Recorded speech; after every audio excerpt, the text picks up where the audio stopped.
In three, two, one.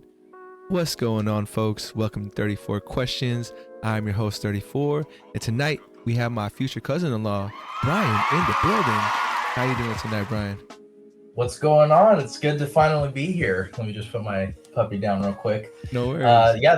I'm doing great, man. It's been a long time coming. I think we've rescheduled this like 2 times now, so I'm really excited to get to talk to you and to be a part of this. And it's awesome to support the future fam. So yeah, happy to be here. I appreciate you, man. I know, our lives get busy, so making time is very precious to me, and I understand what it takes to kind of pencil me in your life. So I definitely appreciate you being here. So thank you again. For you and for the folks out there who are unfamiliar with the flow of the show, let me just break it down real quick. We typically start things off with a warm-up. After the warm-up, we'll jump into the icebreaker. And then after the icebreaker, we'll get into the main meat of the podcast, where we'll spin the wheel of fate. Whichever number it lands on, that's how the conversation will kind of flow. And then after all that, we'll finish out with some closeout questions. Sound good to you, Brian? Sounds great. Show, man. Well, before we do all that, I just really want to ask, how you been? Been doing well? You've been doing great. How you been lately, man? I've been feeling like an adult for the first time in my life. It's kind of nuts. I'm 33. I'm 33. I'm forgetting my age. That's how old I am. I turned 34 this year. Getting married to your lovely cousin Francine. Got a dog that's a year old. I'm maturing in my career. I finally got the title that I've wanted for, over 6 years in the making now. Congrats, man. Living with my fiance, doing big things, and they're the big milestones. Like, I got, I'm investing in the S&P 500. I'm starting to do boring stuff with my money now. That's what adults do. I don't think investing is boring. That can be a right in well, itself. The S&P 500 is pretty boring. It's not Tesla.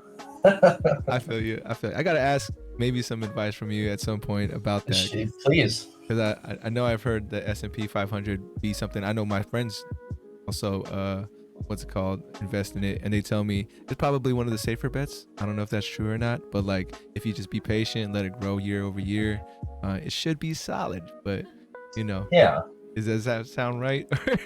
It's basic. The way I look at it is you're betting on the country, because it's just taking the top 500 companies. Doesn't matter where they are, and those top 500 companies are always going to compete with each other. They'll change, and some will fall out of the 500, but you're still going to hold on to the top 500.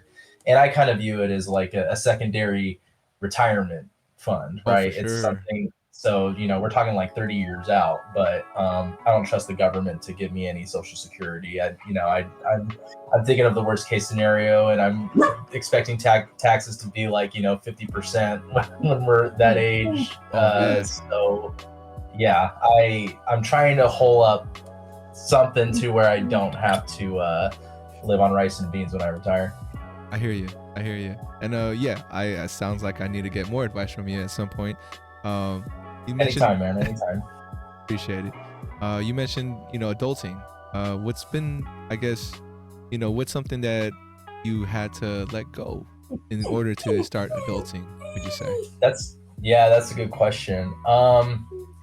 I think video games was the biggest one that I had to kind of drop. Like, I'm at a point in my life, and I love video games. Like, I work in design and I'm a writer. So any great video game like Red Dead Redemption 2, it takes so much of your life. But as someone who is not only a fan of the medium, but a fan of quality writing, that kind of stuff shines through in video games. The moral decisions that you have to make, like, I just get really wrapped up in the storyline of video games. But now it's just gone so low on my priority list that I still find some time to play, because again, I love a good story.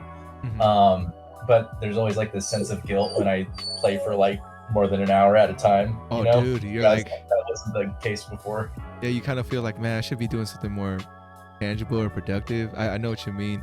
I know the last game I played was Spider-Man on PC, right? Like, I know it came out for PS5 for a long time, and then I finally was like, cool, it's on sale, let me purchase it. But it stayed in my hard drive for a long time until I had some free time. I'm like, yo, let me play this. And took a lot of my time. And I was like, oh snap, I really want to finish this. That was a great story. I don't know if you played that one, but Yeah, I just beat the second one. I got you. I'm waiting for PC version, so until I get there.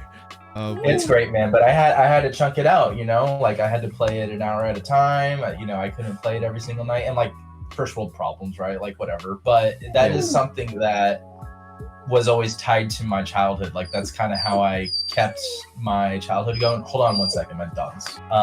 But I couldn't just like I couldn't binge it, right? Yeah, I couldn't.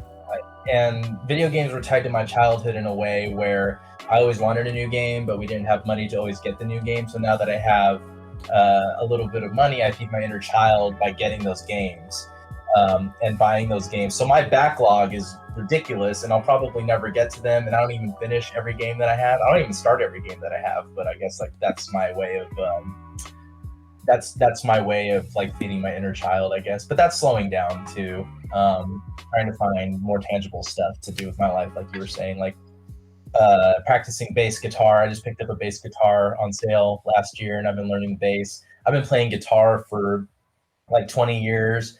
Trying to get back into writing. Been cooking a lot of new stuff. Just constantly trying to learn and grow and just feed my hobbies and my passions. nah, for sure, man. And as we get older, we kind of find a way to kind of organize all that, right? Kind of feeding different parts of our lives just to feel complete, feel whole.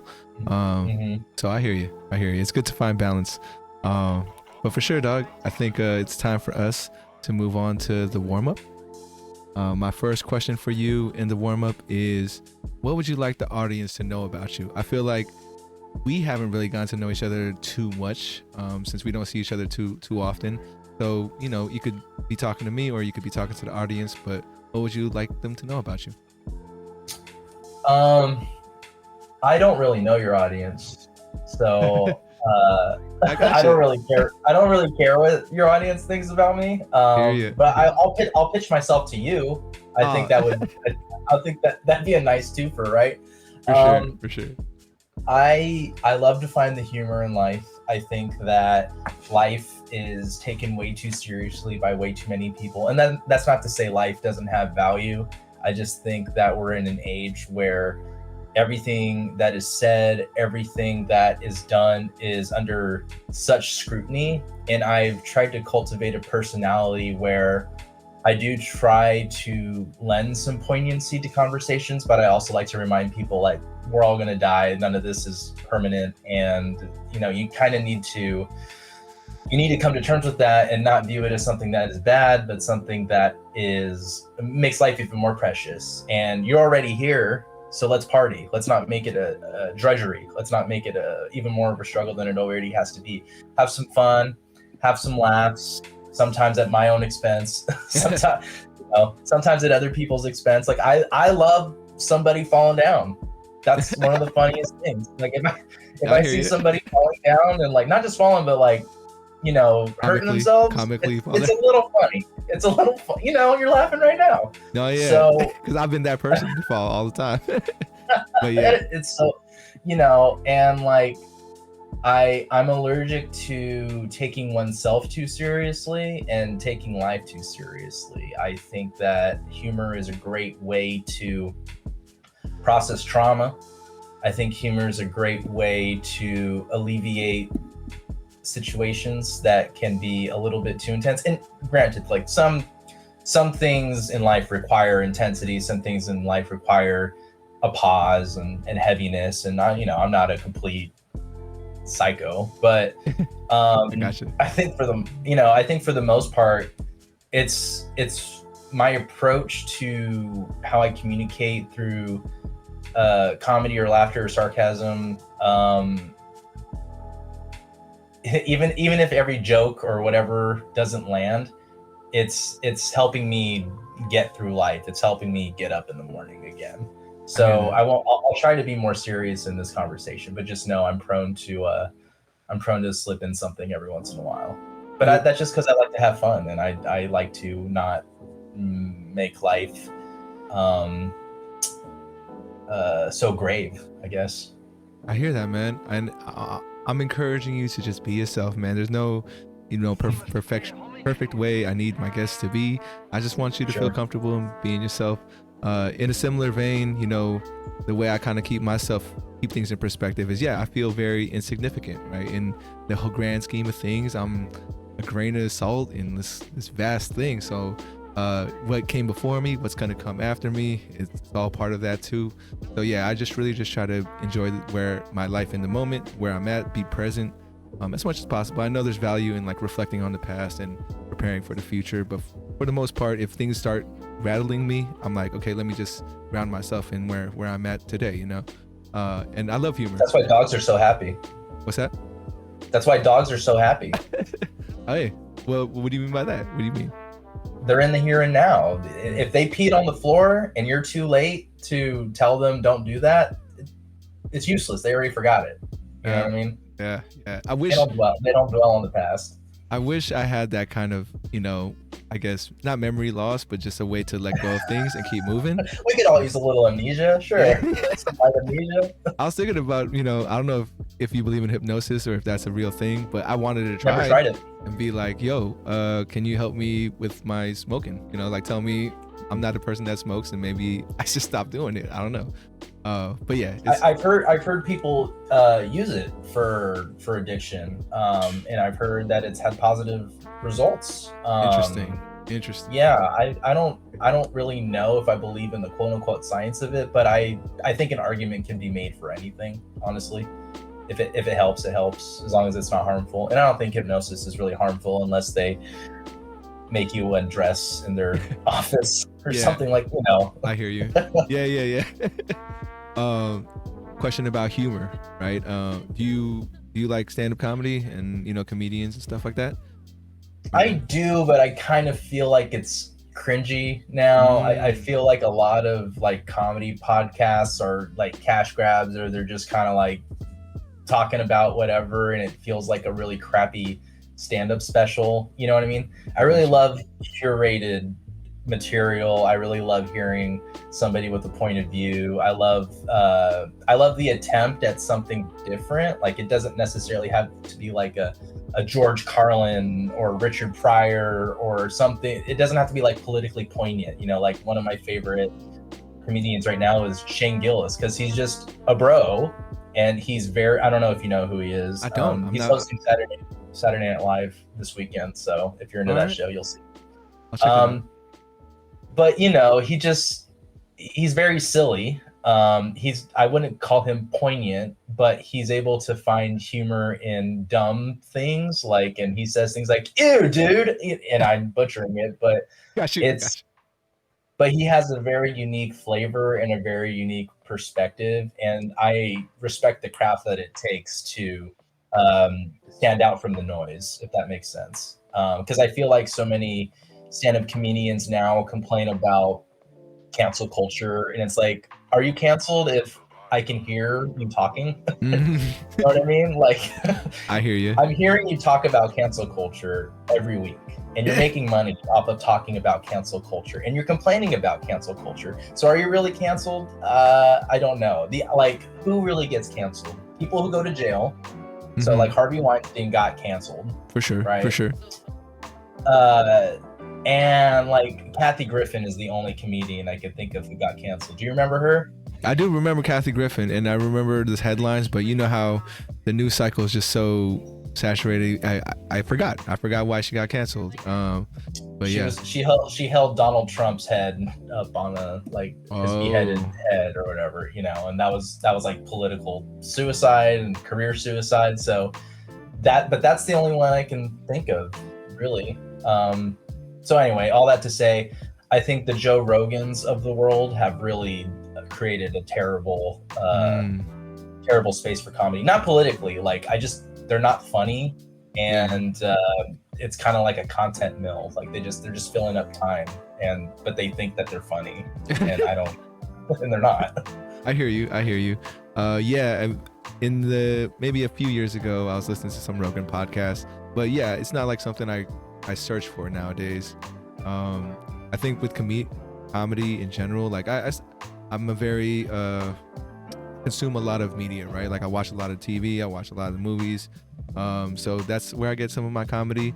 What I've been really enjoying though is like finding people on Reddit or on Instagram, like small time comedians who are like putting their content out there, and when it grabs my attention, I'm like, oh snap, I gotta like find his special or like listen more to this guy.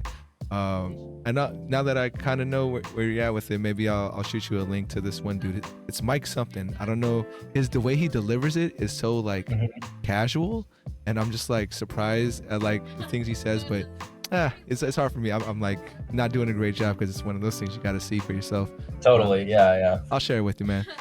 Yeah, for sure. But I got you. Thank you. My next question for you in the warm up is, how would you like to be honored?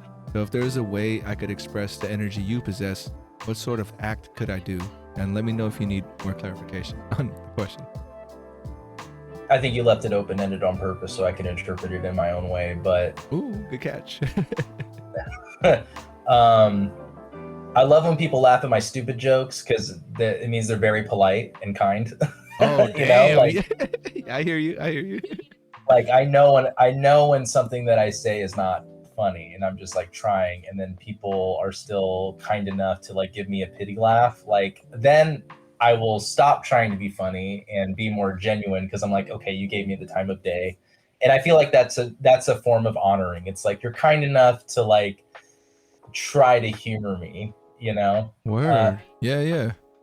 And that's, you know, I feel like that's a really small nicety, but it's something that speaks to somebody's character, you know, even if it's like a captive audience, if that makes sense. Yeah.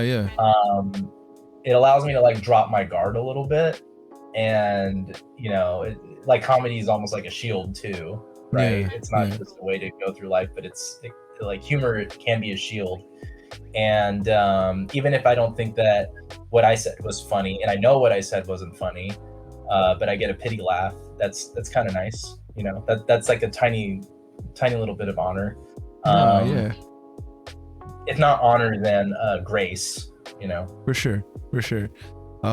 Damn, I didn't know that could be like maybe for you a little litmus test for people when you meet them to see if and when you say the joke, is it something where you're like, oh, I know I'm gonna say something that's not that great, or you only realize it after the fact you've said it and you're like, oh man, that was not great.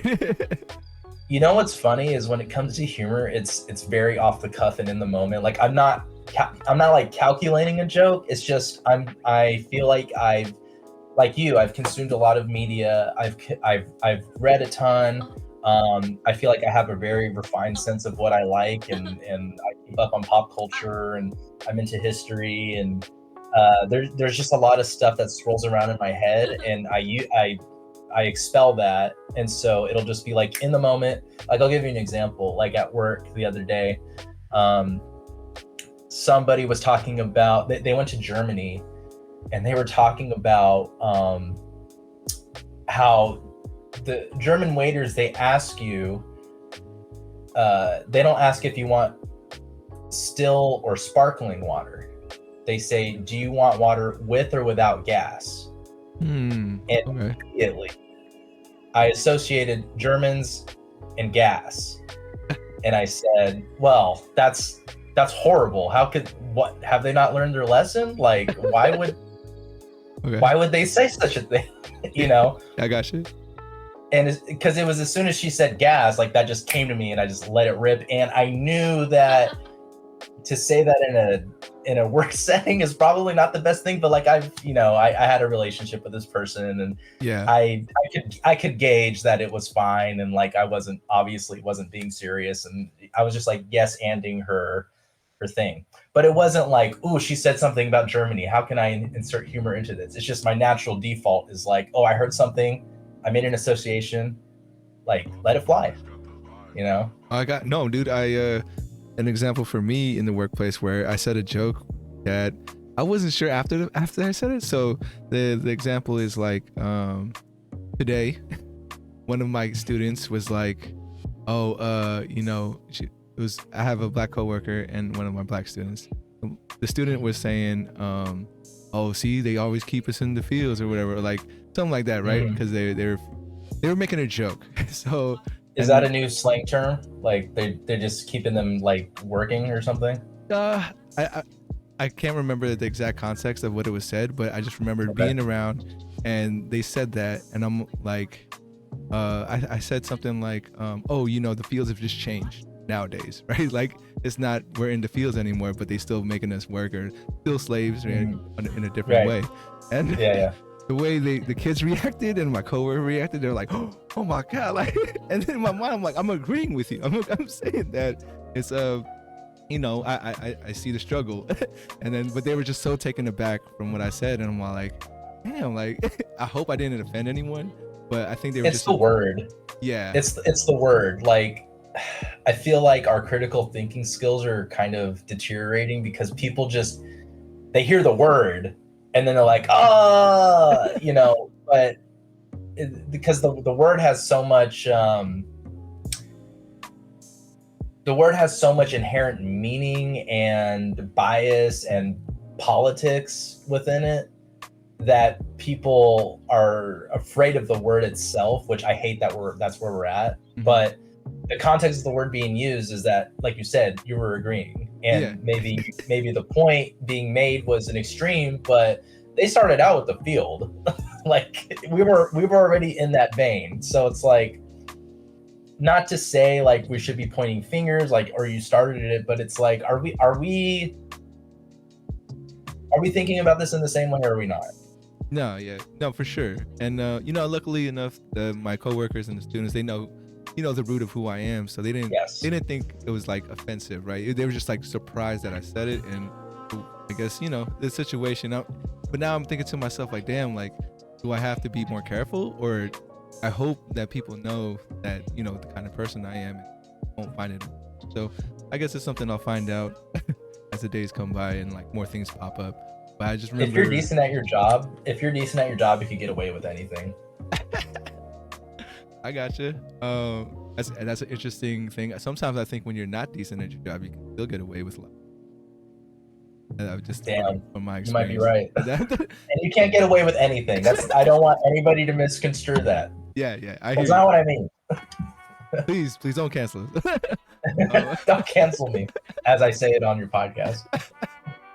But I hear you, man. And now I know a good way to honor you. Now we know as an audience. My last question for you in the warm-up, man, is on a scale from 1 to 10, how well do you know yourself?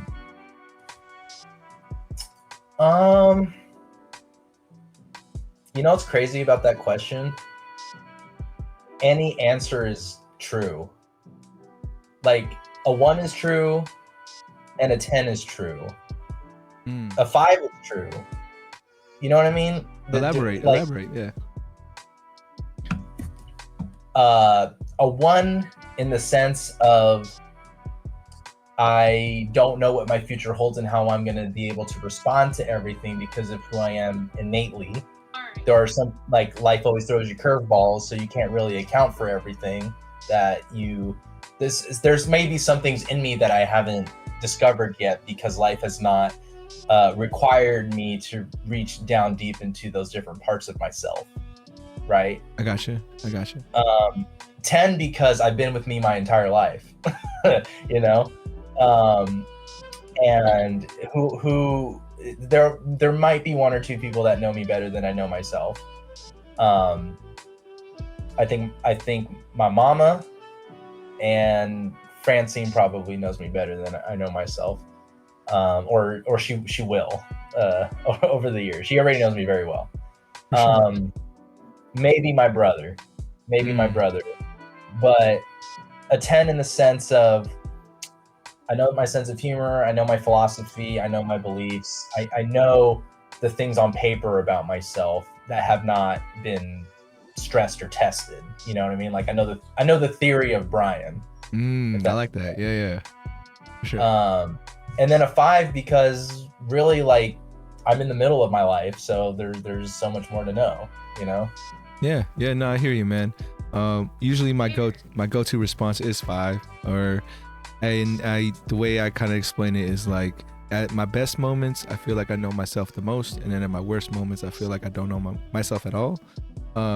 but I also hear your perspective as far as like, I do feel like I've been with me my whole life. So there's certain things I'm like, yeah, this is who I am. And then there's a lot of things that I'm like, I haven't even grown into or haven't had certain experiences. So I don't know how I would react just yet.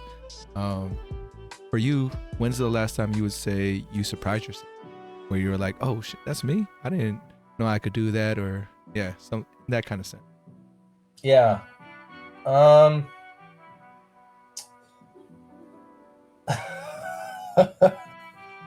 I did something bad yesterday that I Okay. didn't think I was capable of. And this is like a total Larry David Curb Your Enthusiasm kind of bad. Like this is like it's a boring bad.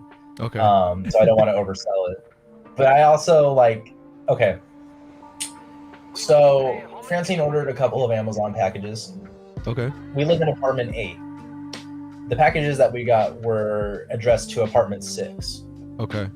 So I go outside and I see, oh, they're in apartment 6. Now, mind you, I'm running a little late to work. And so apartment 6 is like way over there. Okay. It's not as close as it sounds. And I just want to get to my car and drive up to the city where I work. Mm-hmm. And so I take the packages and I drop them off at somebody else's, in front of somebody else's, not apartment 6, apartment 7's okay. apartment, thinking she's really nice and she'll see the packages and she'll take care of it for me, right? Yeah. And then lo and behold, Francine comes back and she's like, we had packages delivered. And I said, oh yeah, I saw those. And I told her what I did. And it turned out that the neighbor, I texted the neighbor like, hey, did you get a couple of packages today? Because I was on my way out and I noticed that you had 2 packages in your front door. Yeah. Were they ours? Already knowing, like, I'm already like, I'm insane. Like, there's no reason for this much deception. Like, this is crazy. But like, I'm in too deep. Like, I don't want to acknowledge that that's what I did to have her do my dirty work. Like, it's all so petty and like small, but it is, and so unnecessary. But long story short, the Amazon guy switched apartment 6 and apartment 8, and apartment 6 dropped off our packages, so it was all good in the end. But the amount of unnecessary back and forth resulted in a very annoyed fiance, and I kind of surprised myself. I was just like, I was trying to not inconvenience myself and get up to work earlier, and then I ended up just like involving the neighbor, and like Francine thought that our package was stolen, and it was a mess. I got you. So I learned my lesson. For sure, man. And I think that's the first time I heard someone use that in a different way. Like, damn, I didn't know there was something that I could do that was worse, I guess, or something wrong. But I hear mildly annoying and inconveniencing people. It wasn't malicious. It was just kind of like, I gotta go. This isn't gonna hurt anybody. Yeah. So let's do it. I feel like that happens to me a lot too, man, where I think I'm doing the right thing and then it ends up being the wrong thing. Because as much as I like to say I'm not judgmental, I realize that I am judgmental, but in a different way. Like, I'm not thinking the worst of people. I'm always thinking the best of them. But that always bites me in the butt too, like, so yeah, there's a lot of examples of that. You mean like putting people up on pedestals and getting disappointed when they don't live up to those expectations? That's happened for sure. I think me too. For me, it's definitely like, I don't know, the trusting in people, right? Like, I don't think this was a bad thing, and I still don't think it was, but one of my examples is in college. I was there in a room in a house with my housemates. They were asleep. I was the only one up playing video games, just chilling. This was like 2 a.m., 3 a.m. Someone doorbells on our door, and this guy in his boxers looks like he got just jumped, right? And he's just like, can I, like, your porch light was on, can I come in? And I'm like, oh man. And me being in his boxers? In his boxers, just his boxers, right? Just his boxers. Oh my God. And like, he looked like he got jumped. So in my mind, I'm like, oh, I need to help this person. Like, my trust was like, oh, this guy looks like he needs help. Oh yeah, come in, sit on the couch. Let me get you some Oh my water. God, bro. Exactly. Uh, and he's like, he's drunk. I could tell he's drunk. And he like, This keeps getting better.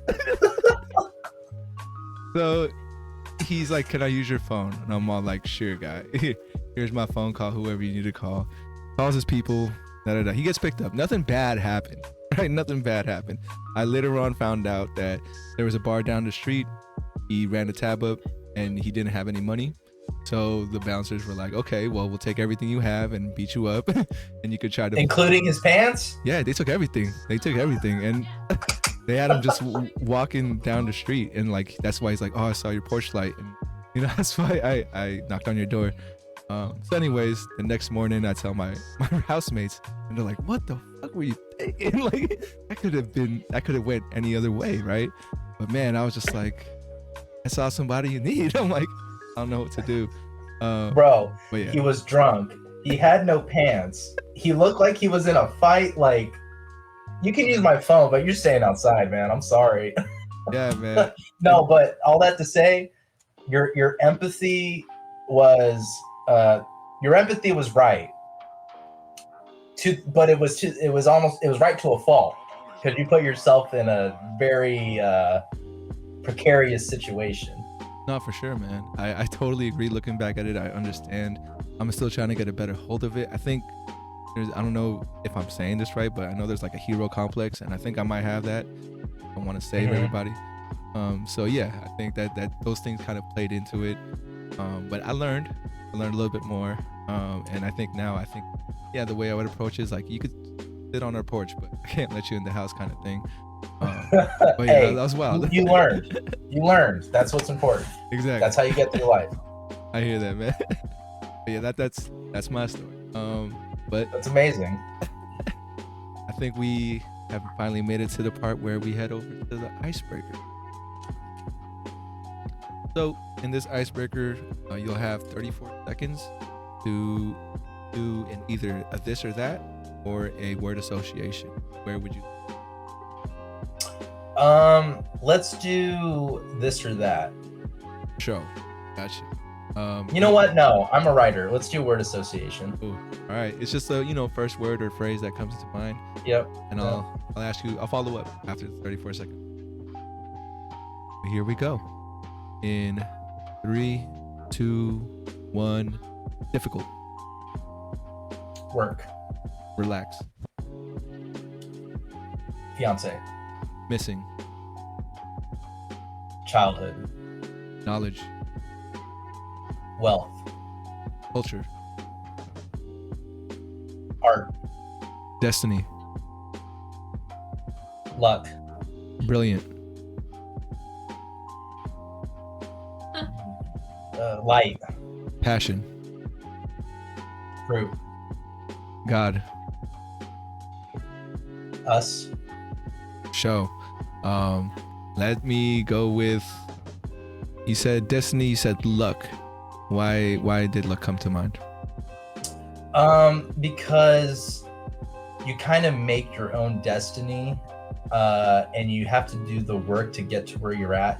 But I also believe that we're a bunch of atoms just smashing into each other at the end of the day. I think things only ever happen one way in life, but there's a million, quadrillion different ways that one thing could happen. Like a plane engine could smash on my face right now, like Donnie Darko. I don't know if you've seen that movie. Oh, I have. Yeah, for sure. So you know what I'm talking about. Like, life is chaos, and human beings are very good at weaving a story and making sense out of their past, what happened in the past. But think of everything that happened up to this point. I don't know if this is true for you, but it's true for me. It feels like it just kind of like wound up here. Like from early on, it feels like you're kind of ping-ponging around these decisions. And as you get older, the ping-ponging gets like, narrower and narrower until it looks like a straight line. But that was all chaos to get to this point. You were making the best decisions at the time without necessarily the end goal in mind. And I'm talking about like teenage I'm talking about like your early years. Like For sure. that's all chaos. Um, and in a sense, as you get older, you're and not everybody might agree with this, but your options get limited. You're only so good at so many things. And if you're lucky and you're smart, you can capitalize on those natural gifts or those learned skills and further your career, further your development, further your relationships, further your knowledge in a way that's beneficial to you. But so much of that is luck, and I think is a destiny is something that we all have, but luck defines so much of it at the same time. I hear that, man. The way you kind of set that imagery in my mind, it makes sense. I definitely think I'm still more in my range, even though it's getting more narrow. I'm still pretty wide. Still trying to figure it out. And sometimes I think maybe I have two things that are happening at parallel times. Maybe, yeah, I don't know. I have to chew on that, but I want to appreciate that imagery that you just succinctly put it into. Um, what do you feel like if anything, you feel like you're destined to do? Um, the way I pitch it in my interviews for jobs is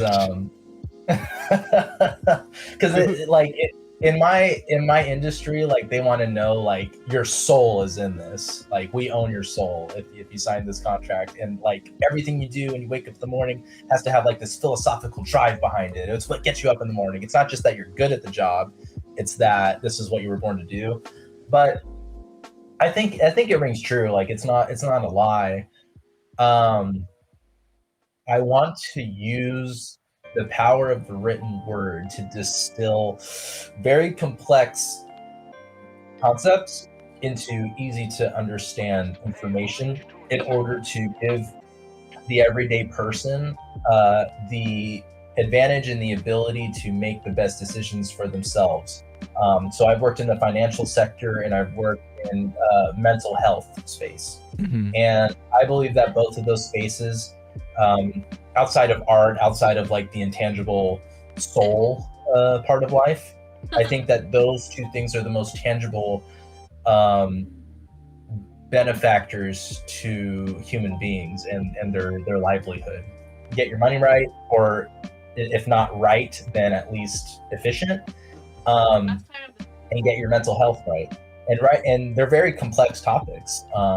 And I've been fortunate enough to be able to write for applications that deal with each of those subjects in a way that empowers people to make the best decision for themselves depending on where they're at in their journey. I also would love to write a book one day, but it wouldn't be a self-help book. It would be a satire because I need to feed that humor part of me too. But yeah, just if not changing the world, then leaving a little nugget of information for somebody to better themselves through my skill of the written word. I hear that, man. And that's dope. That's dope. I hope all that manifests for you. If you don't feel like it already has, I feel like, I mean, I'm assuming, but I feel like all the work you've done at this point, it has, helped change someone's world. Yeah, I'm very big on people trying to change the world. But I realize as I get older, it's not really changing the entire world, but changing one person's world. Because we're all like little universes in our own right. But You're changing my world right now. Likewise. This interaction Yeah. is adding to our stories, and it's changing us, and our neuroplasticity is getting more plastic. I'm reaching out and talking about things that I don't normally talk about on a regular basis, and maybe you're talking to somebody that you don't normally talk to about certain things. No, yeah. It's all growth. It's all changing all the time. It's chaos. Are you familiar with chaos theory?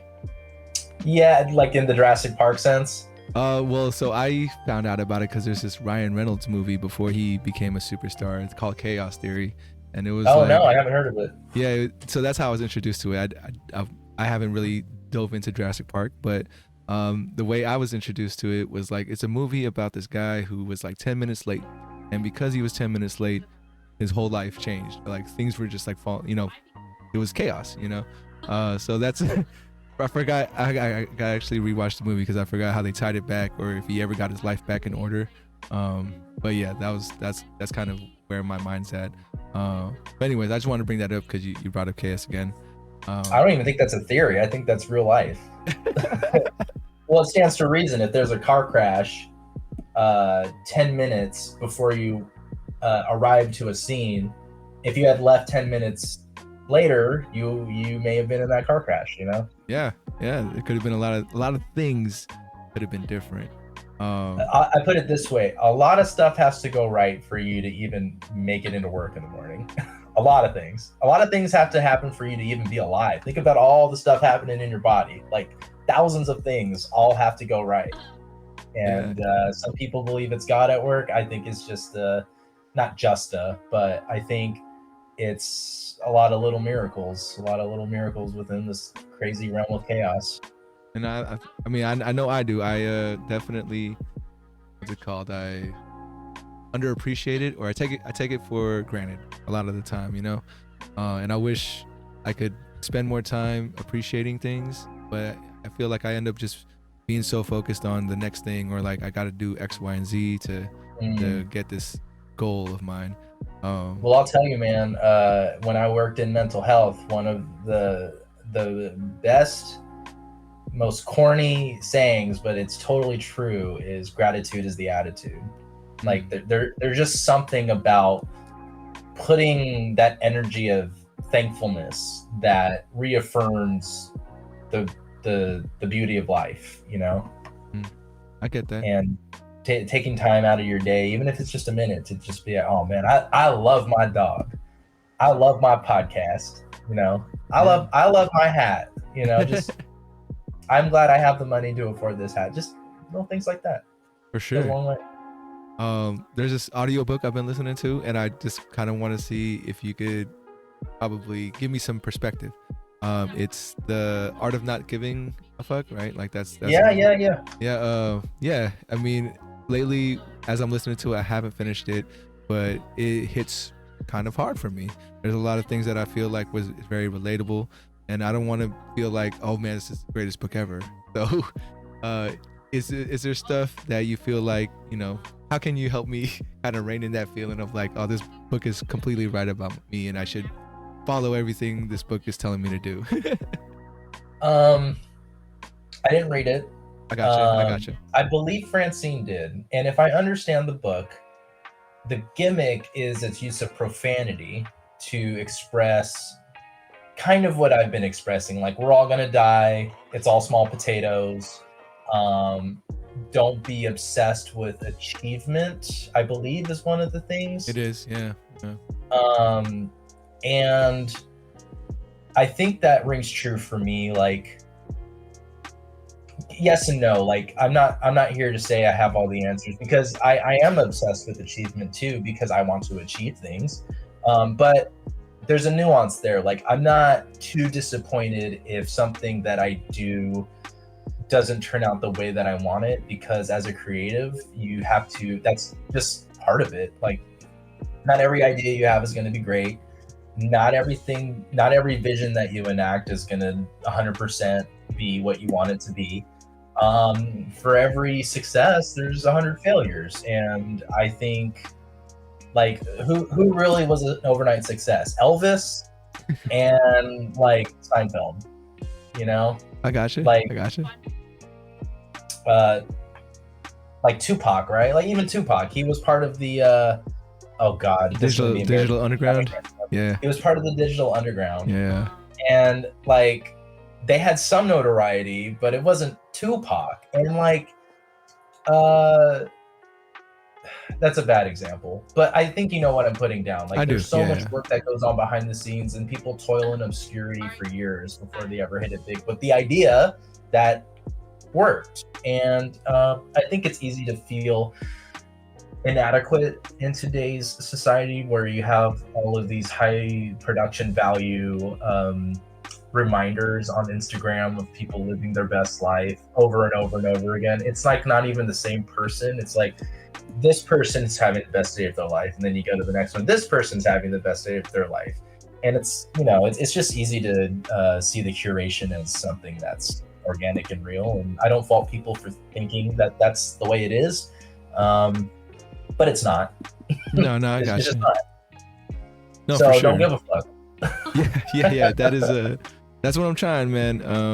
You got to care about the right things, is what I would say. And I'm not here to proselytize or like tell you how to live your life, but like, as an American, you have the right to decide what you give a fuck about. I mean, I would like to think that all humans on Earth have that intrinsic right, but yeah, give a fuck about the right things. Give a fuck about giving back to your community, about your family, about your creative endeavors, and not about achievement for the sake of achievement. Like make that achievement mean something from your heart, and not like just so you have another notch, on your bedpost or whatever. Probably Yeah. wasn't the best analogy, but you know what I mean. People still do that. I think they do. But I hear you, man. Just a heads up, we got about 20-ish minutes left in the pod. Just want to thank you again for stopping by. Sure. And let's try to get some wheel questions up here. Okay. All right, man. So, like I said in the beginning, if there's anything too deep or too personal you don't want to talk about, feel free to pass. I'm not going to force you to answer any question you don't want to. And your first number is number 3. And what do you think you're the only one at doing X or thinking X, if anything? Can you repeat the question? I don't know if I understood it. What do you think you're the only one that does X or thinks X? Like, it almost feels like I don't want to say lonely, but like, man, why do I feel like I'm the only one that thinks this way or does this thing?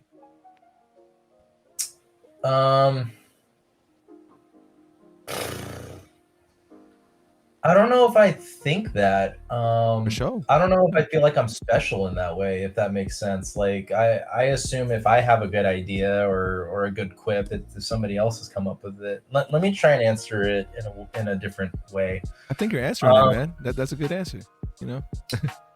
Yeah, I don't know. I don't think I'm special. I like my books and my music, and I'm a slave to the arts and to media. I just really get a lot of value out of everything from visual art to musical art to, I mean, even video games, especially literature. I mean, I'm a writer and I love reading books, and I don't know if I'm the most well-read person, but I love me a good book. Maybe that's what it is. Not to like put myself on a pedestal, but there are few people in my life that I can like drop different literary references to, or like speak about books at length. I'm lucky enough to work in an industry where my coworkers are all fairly well read, and I could talk to them about Love in the Time of Cholera, and then we can move on to The Psychology of Money, or The Talented Mr. Ripley, or Game of Thrones. Like I've read all those books and more, and it's nice to have that community of people that I can bond with over a love of reading, and like the themes that we get from it and how it's informed our lives. But I think in my everyday life, I'm friends with a lot of blue collar workers. Actually, I don't really let techies into I don't commiserate with techies on a day-to-day basis. Gotcha. It's not really where I come from. Like my father was he was the business manager of a local union, Local 355 plumbers and pipe fitters. He came here digging ditches for years, and he worked himself up through to the office. And he lived the American dream. He was an immigrant from Guadalajara. So and my mom was a public school teacher. Is a public school teacher of like almost 40 years or something. Do you mind if I follow up from there? Yeah. I was just gonna ask, since you brought up your parents, what's one thing you say, one quality you feel like you got from your dad, and one quality you feel like you got from your mom? That's a good question. One quality that I got from my dad is the humor, for sure. My dad likes to deflect with humor. It's kind of annoying. Like if you want to talk to him about something serious, he'll just be like, or like if I'm just like, why'd you do it that way? Like if we're working on the car or something and he just does something that's that works but is maybe a little unsafe or unsound, maybe he'll be like, I'm a professional, like that kind of humor. I hear you. And then one thing that I got from my mom, probably my empathy.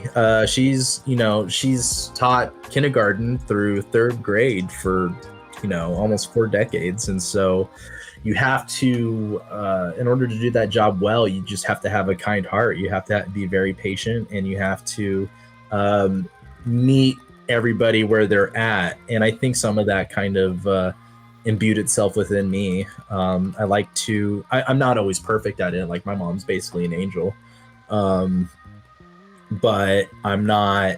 I would say I got my sense of empathy for her, and even though I don't always live up to her shining example, I like to think that my baseline motivation for connecting with people definitely comes from her.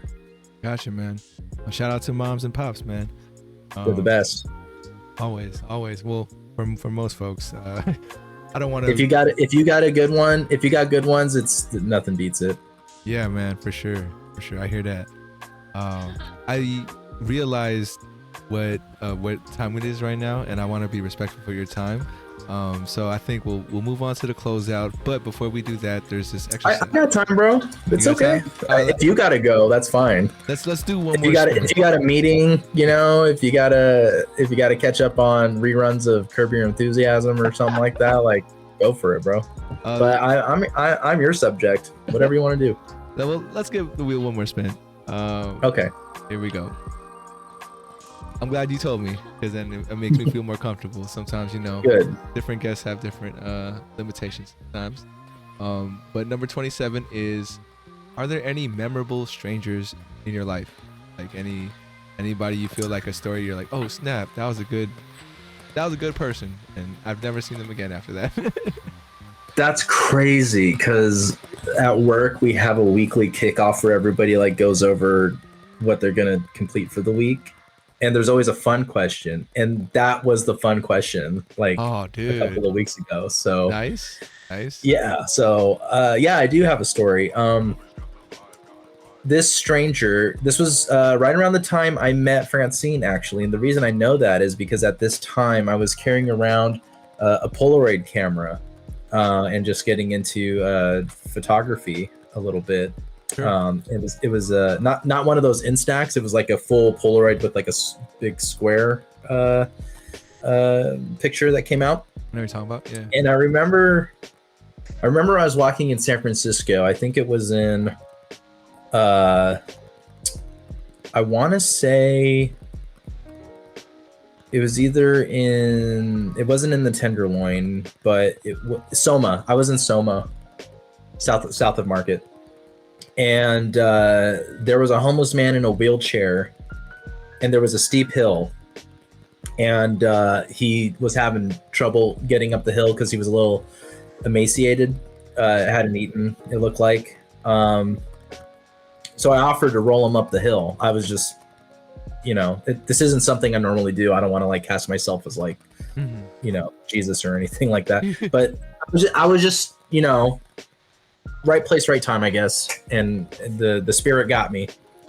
And so I offered to roll him up the hill.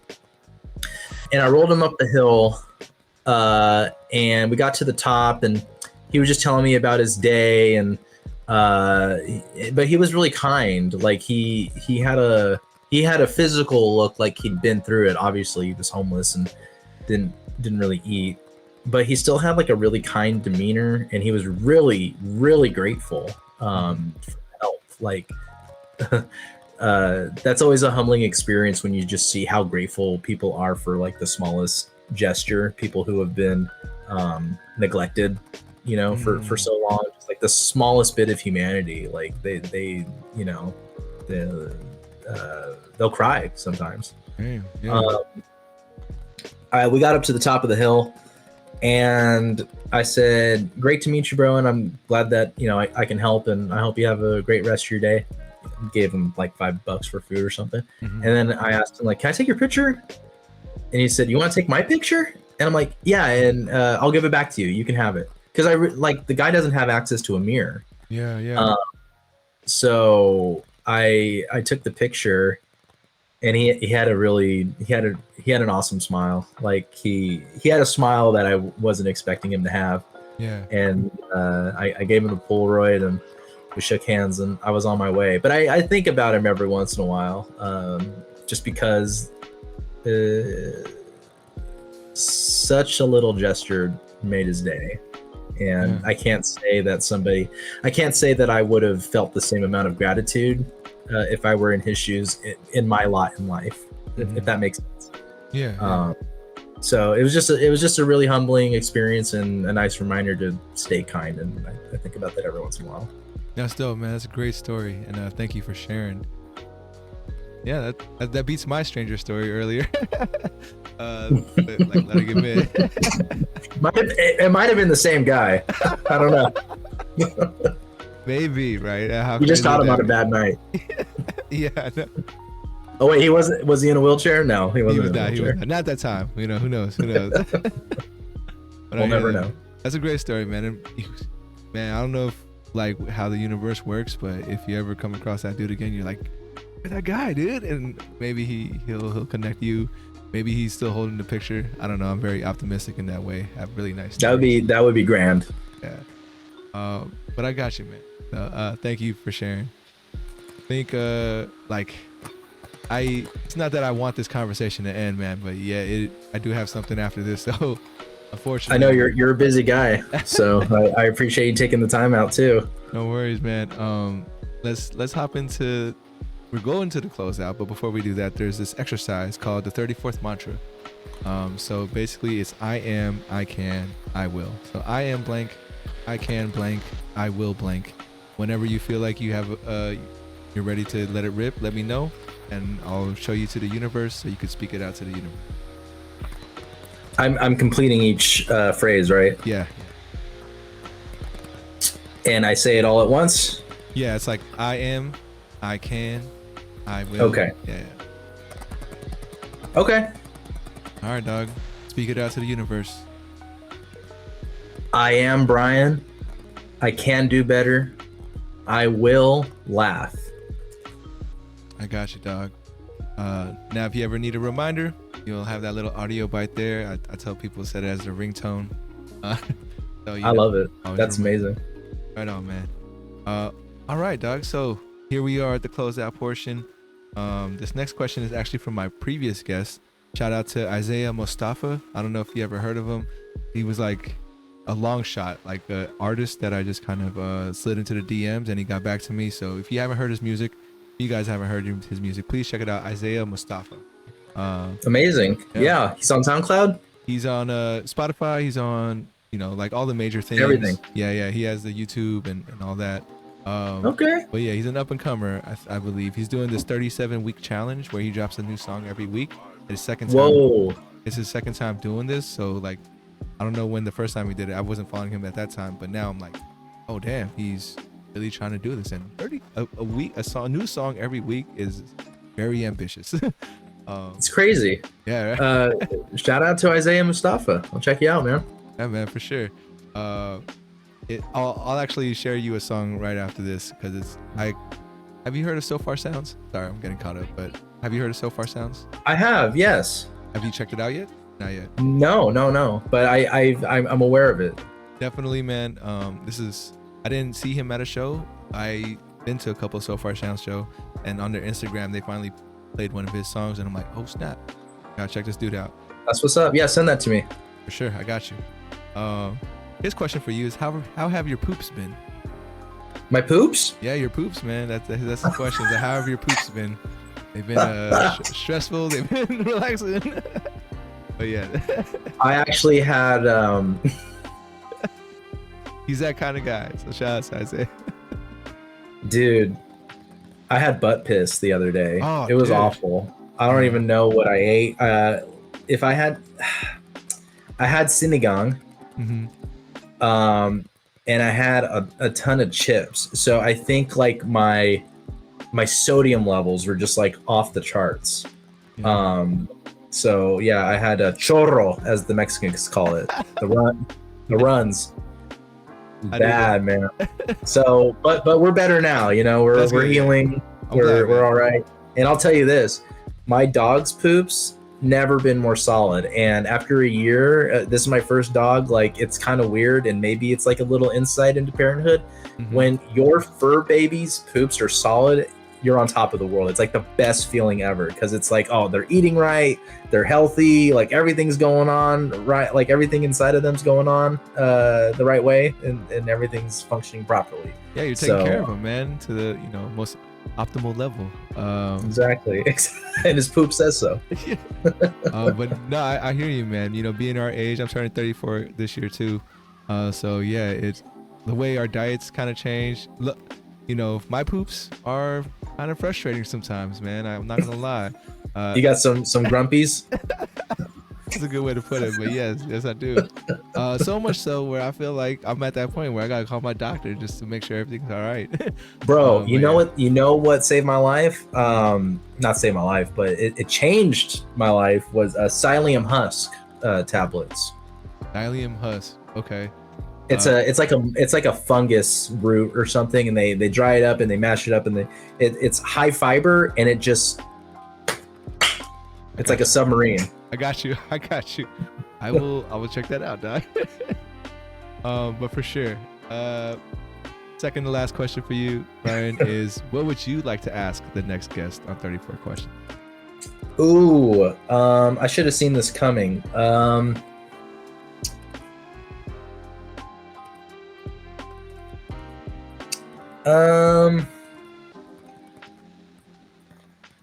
What is the best book you've read lately? What is the best you've read? I'm just writing it down. Or you know what? Let's make it more broad. What's the best thing you've read lately? Can't assume everybody reads books. I hear you. Gotcha. What's the best book? Best thing you've read lately? Man, I like to answer this last question too. And I mean, to be honest with you, it's that book I mentioned earlier, and I haven't been really reading it, just more listening to it. But yeah, this is my first book where I've been trying to listen, like, as an audible. So it's a different experience for me. And I don't know, like, how you feel about it. I don't know if you do audible books too, but yeah. I got some thoughts on that. Yeah. Oh, lay it on me, man. I kind of want to hear your thoughts on this. Like, yeah, how do you feel about it? Before I go into it. Yeah. I don't call it reading, because the act of reading requires so much interpretation of the reader. So when you're reading it on the page, your mind, the inner voice in your mind is interpreting it and even reading it in a particular tone back to yourself, right? And so the way that you read it, it's really you're reading it, right? And audiobooks are another form of absorbing narrative information, but you're listening. And the main difference, I actually think that self-help books are probably the best form of literature to listen to, just because it's very it's not so interpretive, right? It tends to be more clean cut. It tends to be more black and white in terms of the information it's giving you. It's very guided and structured.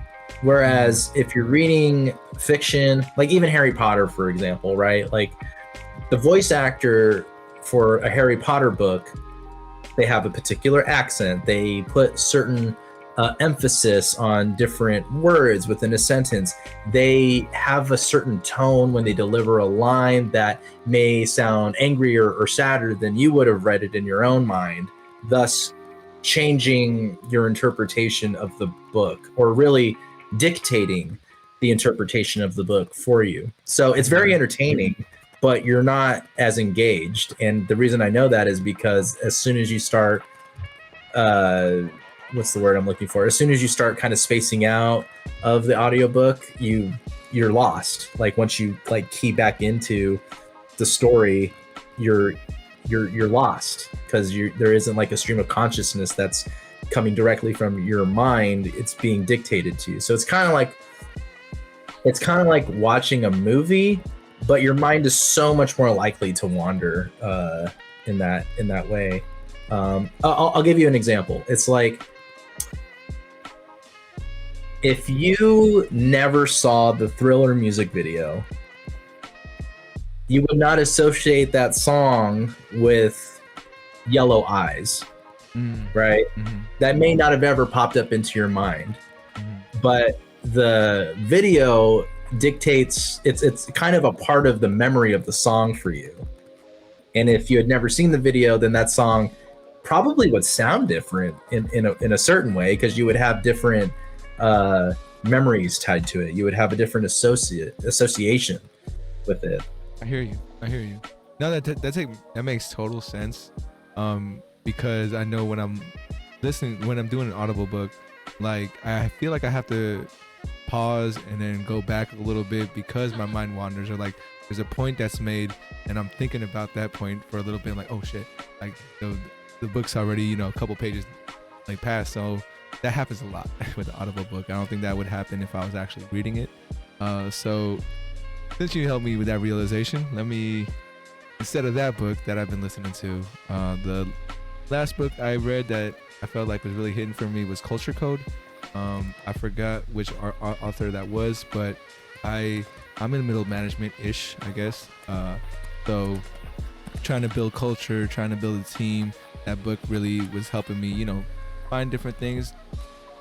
Honestly, what was great about it was it felt very affirming. Like a lot of things that I didn't know or wasn't sure would work or not, this book was telling me like, oh yeah, I felt like it was like, you're on the right path or you're doing the right things. So that was very affirming and made me feel good about myself. It's very on brand for you, I'll say, because the short chats that we've had together, you're very community oriented and focused. That's where I feel that you can make the most impact. And I think that's true of any person. Like, you're very smart in the sense that you figured out that the most impact that you can have is in the people around you and building a shared sense of values and understanding. And the book sounds right up your alley. In fact, I should probably read that book too, because culture at my job has not been great lately. There's been a lot of layoffs, so they're like constantly trying to further congeal what it means to work at my place. And I don't know, maybe this book can help me be a part of the solution. For sure, man. I think something you mentioned earlier about how in your industry they want people who have this innate drive, like something that helps you get up in the morning. This is why you do what you do. That's very hard to find in the workplace. I've had like 20 jobs for 10 years, and I was always trying to see that in my teammates, my coworkers. But yeah, a lot of people out there don't really like what they're doing or where they are, but they feel very confined because that's the only option, that's their only choice, and it sucks to be honest. I feel very fortunate to be able to have a creative job where I can at least somewhat really directly actually realize my philosophy.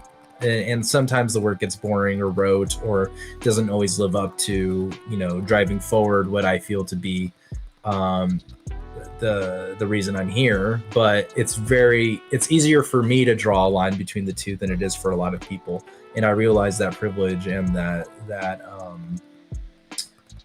because I've been a barista at Starbucks. I know it's not nobody wants to be a barista forever. It's a really great skill to have though in your personal life. But I hear you. Do you feel that way in your job now? By the way, I don't want to keep you. Oh, dude. I mean, we're having too good of a conversation, but yeah, let's keep it rolling. How I feel at my job, man. So this job in particular was a job I had left about in 2017. I was there. Something happened where the security or like how solid I felt there didn't feel as solid. So I was like, let me go see if I could find something better.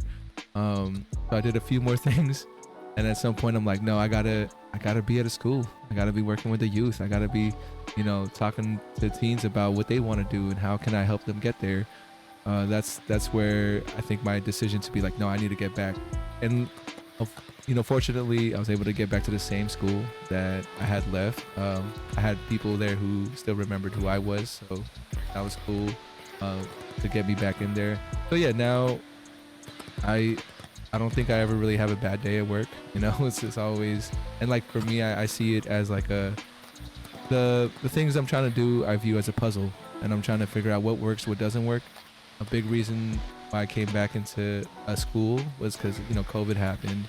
In my mind, I was like, okay, things have to get kind of reset. Like kids are different. They want different things. Their needs are different.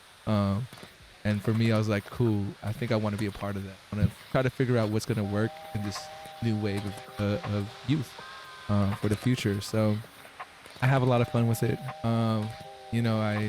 I like getting to know kids on individual basis and see what works for them as an individual. And like, I know the statistics tell a story, but I don't get wrapped up into the numbers. I don't want to, think that just because it works one way at one place, it's going to work with these kids. So yeah, and that takes a lot of time, working in the individual perspective. It's like, okay, I got to spend more time, but I think it's going to be more impactful if I do it that way. So that keeps me busy. And other jobs I've had, I don't think I could say that.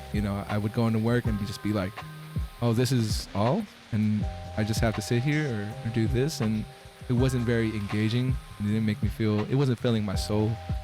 So yeah, my job right now, I think that's where I'm at. Career-wise, the tough thing is the higher I get up the ladder, the less I work with the kids. And I think that's a choice that I'm going to have to make eventually. Be like, what am I trying to value? What do I really want? I'm not crossing that road just yet, but I can see that, and I can see my supervisors. They know, like, if you're ready to move on, we'll help you. But they even know how much I love what I do now, so they're like, you decide. You're ready. But yeah. You're a campaigner. That, I don't know if you believe in like the Myers-Briggs test, but I'm also a campaigner. ENFP. Oh, you read me like a book, bro. You get your energy from helping other people realize what their dreams are, what drives you, what motivates you. I mean, obviously that's why you have this show. And that's, I think that's a very special I'm not trying to speak highly of myself. I'm just saying, like, it takes a very special person to want to motivate other people to find out more about themselves. Like, that takes a lot of work. It takes a lot of teaching about introspection. Introspection is a very complex topic. It's you're kind of helping people have an internal dialogue with themselves by asking them probing questions about who they want to be and what they want to do. It's sensitive work, and the whole thing about the statistics, it's great that you ignore that, because number one, everybody that you're mentoring might fall into the positive side of that statistic. You know what I mean? Yeah.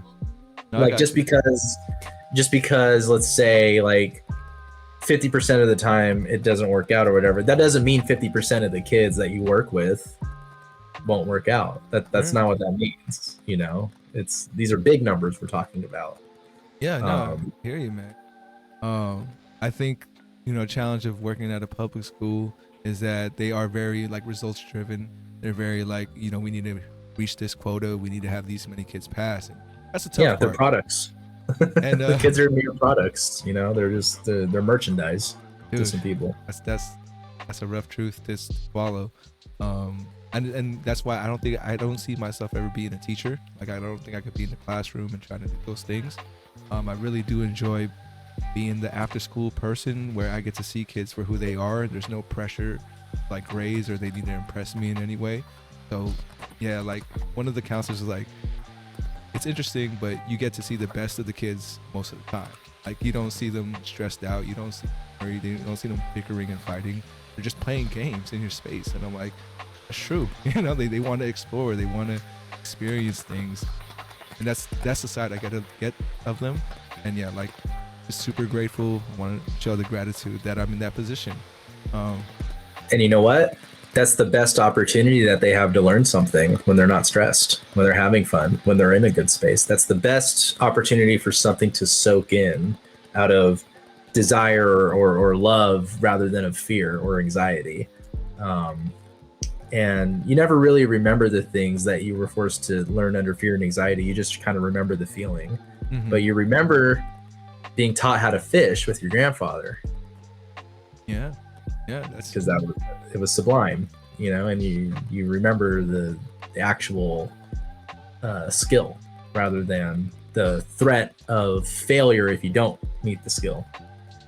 for sure, man. It's yeah, I don't know how it's gonna look. I've only came back to this workplace and been around for 3-ish years, and that's back before I would only stay at a workplace for like a year, and then I would just move on and keep doing that until I find something.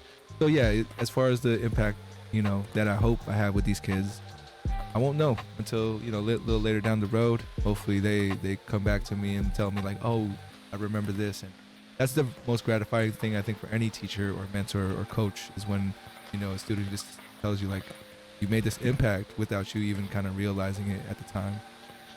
That's one of my mom's favorite things too, and it'll help. It'll happen. Trust me. You will make a mark on at least one person, and they will come back and they will tell you the impact that you've had on their lives. It happens to my mom all the time. And right, and even like feeling that or understanding that as a really like young child, right, is pretty crazy. Like, we remember our teachers, or at least the great ones or the good ones that made us feel understood or heard. Even just the cool ones. They didn't even have to be that good. If they were just cool, you remember them. Yeah. No, you make more of an impact than you think. It's just hard. It's very easy to forget that when you only have a finite amount of time with the person. So I get it, but trust me, you're making a big impact. From what I know, from what I've seen with what my mom has endured with these kids. I appreciate the support, man, and the kind words. But yeah, I mean, that was a long-winded question, but that's one problem with me. I could talk about work all day, talk about all the kids and all that stuff. But yeah, man, we made it to the final question of the pod, Brian, which is 100, 200, 300 years from now, your descendants are watching this video. What would you like to tell them?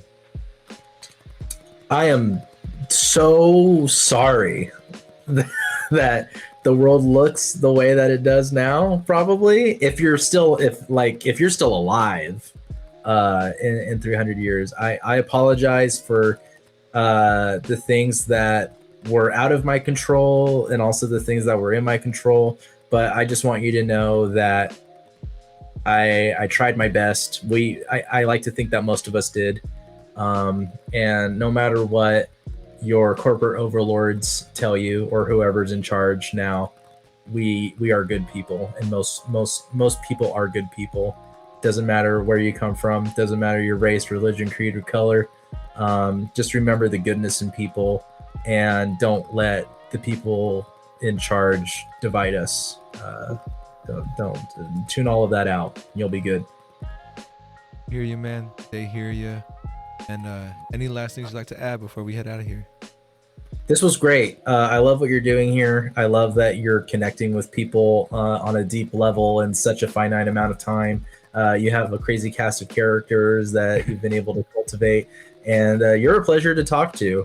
If you ever need another guest, and I'm free, and we can reschedule a couple of times, and then I'll come back on again. Absolutely, man. We only got to 2 wheel questions, and I'm sure we could go through this and have really great conversations for hours. So I'm glad you enjoyed it, and I would love to have you back anytime we can make it happen.